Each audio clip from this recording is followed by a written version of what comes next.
What's up, YouTube? What's up, sports fans? It's Billy B back with you for the Wildcard Weekend. I went 3-1 last week, week 17, ended the season off the right way, and I want to continue that into the Wildcard Weekend, the playoffs here. So without further ado, my first pick is we're going to go with the Cincinnati Bengals and Houston Texans game.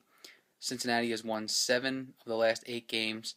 They've also covered 7 of the last 7 games against the spread. 4 of them games were on the road.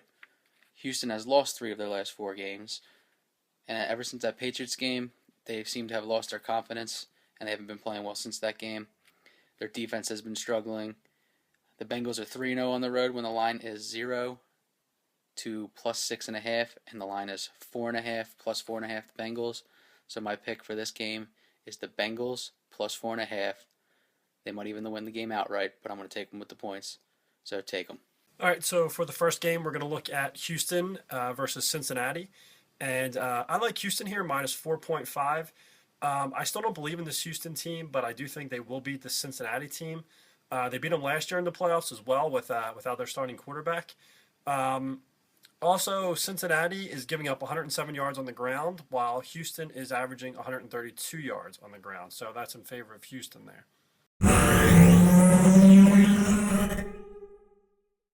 All right, for this game, I'm going to like Green Bay minus 9.5 over Minnesota. Green Bay is a much better team. I know Minnesota got that win last week, but I do not believe that means anything. I think they actually exerted all of their energy, all of their last-minute hoorah that they were able to gather. Green Bay averages 253 yards per game through the air, while Minnesota's defense is giving up 244 yards per game through the air. That is not good. That's going to take AP out of the equation. I think Green Bay is going to get up early. You might be looking at 13-0, 10-0, at the end of the first. Once they pop out to an early lead, I think the run game is going to become less important for Minnesota. I think Christian Ponder will make some mistakes, make some turnovers. So let's take Green Bay here, minus 9.5. My next pick we're going to look at here is the Packers-Minnesota game. They've just played the week before in week 17, and Minnesota won the game. But I'm not going to go that way in this game. I like the Packers minus 7.5 in this game for a couple of reasons. This is a Packers line at minus 7.5 when the Minnesota just played them very tough, but yet Vegas still has them at this line, so that should tell you something. And the Packers will key on AP. I know he's had 2 big games against them this year, but I think they're going to key on him, knowing that this game's a huge game, and they're going to make Ponder beat them through the air. And in the cold, he's away from the dome. He's in the cold of Lambeau Field. With this hostile environment, I don't think he's going to be able to make enough plays to be able to win this game and cover the spread. So that's why I'm taking the Packers minus 7.5. Take them. All right, the next game we're going to look at is the Indianapolis Colts traveling to Baltimore. The Colts have won 5 of their last 6 games, while Baltimore has lost 4 of the last 5 games. And I like the Colts plus 6.5 in this game because I just don't want to bet against fate. I mean, Chuck Strong is alive and well. He just came back for week 17, and they beat Houston Texans when Houston Texans had a lot to play for, and the Colts did not have anything to play for. So they really want to win for this coach. The Colts are 8-0 against the spread in their last 8 meetings, and the Colts are 5-0 against the spread in their last 5 meetings in Baltimore.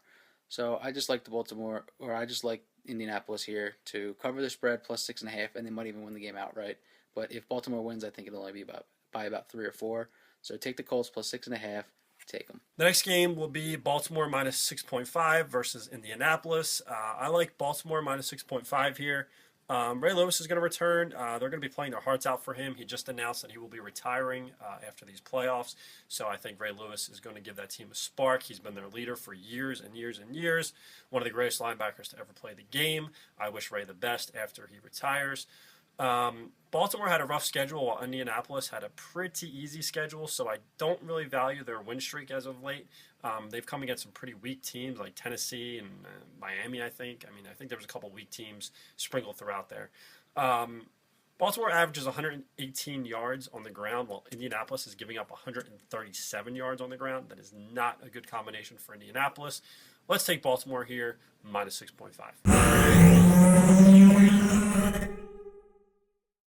All right, and the final game we're looking at this week is Seattle versus Washington. Now, I like Seattle here, minus 3. They have one of the best defenses in the league, so I think they will be able to contain RG3. They have the speed and talent to do so.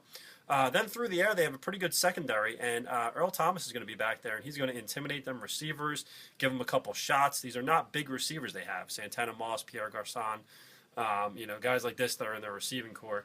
Hankerson. I think that he's going to really rough them up, Earl Thomas, and make them not really want to go across the middle. So let's look for Earl Thomas there to disrupt things in the secondary, and let's look for Seattle's defense to shut down RG3. Meanwhile, Marshawn Lynch should have a pretty big day. Washington has a shaky run defense, and Seattle is very strong on the ground. Seattle has won 5 in a row and 7 of 8, so don't just look at Washington winning 7 in a row and think, well, there's a hot team. Seattle's been pretty hot as of late as well, and they're actually blowing teams out too. So let's take Seattle here. Sorry. -3. And with the last game of the Wildcard Weekend, we have the Seattle Seahawks traveling to Washington. And this game was a little bit tough to decide on, but my final deciding factor on this is both teams run a similar offense, so their defense is running against them constantly in practice. So with that, I have to go with the better defense here, and that is Seattle. They just have a much better defense than Washington. I think they will be able to get it done. They'll make just enough plays to win this game and cover the spread. So I'm taking the Seattle Seahawks -3. Take them. All right, so that'll do it. Make sure to give us a thumbs up, subscribe, leave your comments below. And as always, we will see you next weekend for Divisional Round Playoffs.